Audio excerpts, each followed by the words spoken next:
Hey everybody, it's Jason Blaha here, and it's time for part 4 of the Q&A, so let's get it done. First question. How do you actually count your macros when you are eating out? Well, sometimes you just got to estimate macros, and again, it comes down to the point I make of you need to know your calories more so than just your macros. And people are going to come back with a stupid argument of, well, if I eat nothing but table sugar and Crisco, I don't give a fuck. If that's the best argument that a person can come up with, then they are a brain dead moron, because that level of stupidity has no place in a intelligent discussion. In fact, that person probably shouldn't open their mouth ever when grown people are talking.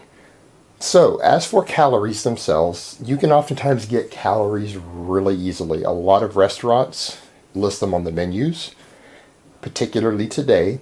A lot of times you can go online and find websites that will give you the calories for certain things, or you can just estimate. If you know that you have an 8-ounce piece of whatever cut of steak and a certain amount of rice or baked potatoes with it and broccoli or whatever you're eating at the restaurant, you can pull up online information and get a real close idea of what you're getting there for calories and macros. At the very least, if you get calories, you're in the clear, because you know if a food you eat is high fat or high protein or high carb or not, or low in those, if you just look at it and know what's in it.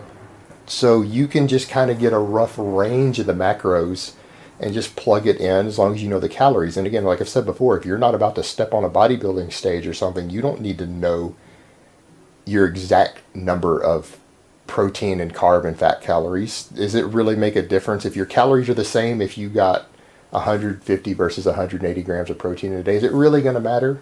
No, it won't matter. Same with the carbs. If you miss it by 30 grams, it will not make any distinguishable difference in your progress as long as the calories are constant.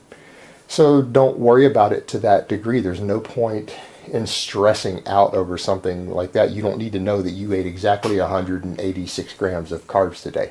There's no point in being that exact. There's no benefit. You're just trying to stay inside certain ranges for your body composition and your performance. You don't have to know the exact numbers. As long as you know what your calories are, you're generally okay. All right, next question.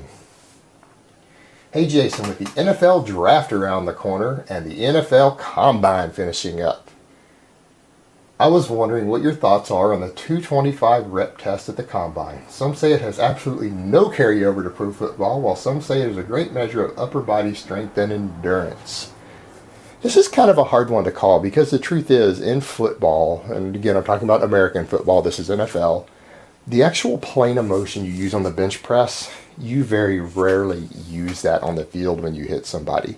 Now, I'm not saying it doesn't carry over, but if you want proper joint angle specificity, the hits that you deliver and when people collide on the football field, I would say for American football players, the incline bench, the overhead press, or the push press are going to be a lot more useful tools. The problem is we just have a tradition of measuring it with the bench press, which can still get you close to an idea. But I would much rather see something like a 3 to 5 rep max tested on an incline bench, or see a push press or the power clean done as a little better measure of some of this stuff. But there's certainly nothing wrong with them using the bench press rep test. It just may not be the best choice for determining what they're actually trying to look at. And I would say that for American football players, I wouldn't have them come in and bench press, flat bench, more than about once a week, to be honest. I would put more focus on incline work and overhead work personally if I was working with them. All right, last question in part 4. What is the deal with the Bagpuss Subliminals?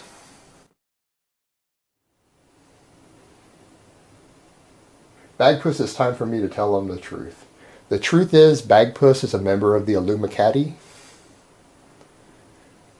and he is actually putting those subliminals in the videos to get inside your mind and mind control you, so that you will worship him as your Lord and Master, and you will all be his enthralled slaves. Alright guys, that's really all I have to say on that today. I hope it has been informative, and I will talk to you guys next time.